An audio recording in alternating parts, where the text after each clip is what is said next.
because it's very difficult to start at 40. It's very difficult to get a purple belt. Getting a purple belt is like you're basically a black belt.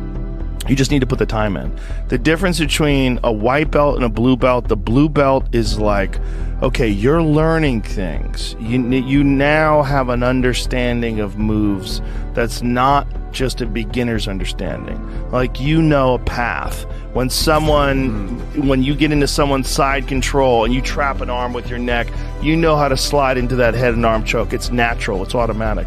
When you get to a purple belt, it's like you've got some serious shit. When you get to a purple belt level, you know how to set things up. You know how to set traps. You know how to use defensive tactics to initiate offense. The only difference between that and a black belt is honing the edge and continuing to put in the time.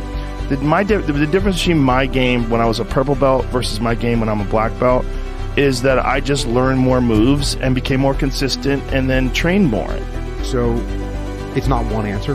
The answer to me is jiu-jitsu, boxing, wrestling, Muay Thai, judo, sambo, and on down the list.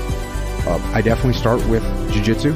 The reason I start with jiu-jitsu is because in a self-defense situation, if you are a big monster human, and you want to fight me, and you square off with me, guess what I'm going to do? Run away.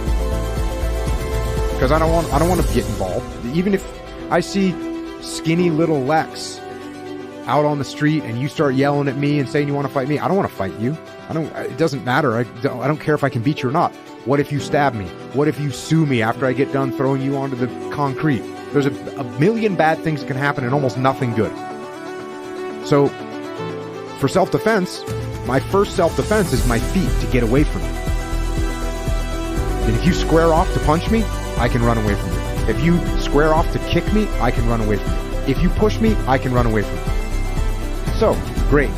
I don't need to know how to box to run away from you. Where this all changes is when you grab me. And now, I don't have the option to run away. Now I actually have to know how to get away from your grip. And that's where jiu-jitsu comes into play.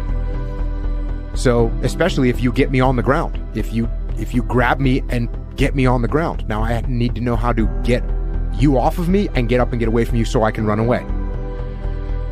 So that's why I say start with when you're talking about fighting as it is, with no rules, real fighting. Well then, baby, you better train every part of your body.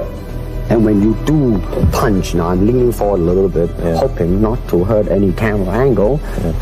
I mean, you gotta put the whole hip into it and snap it and get all your energy in there and make this into a weapon.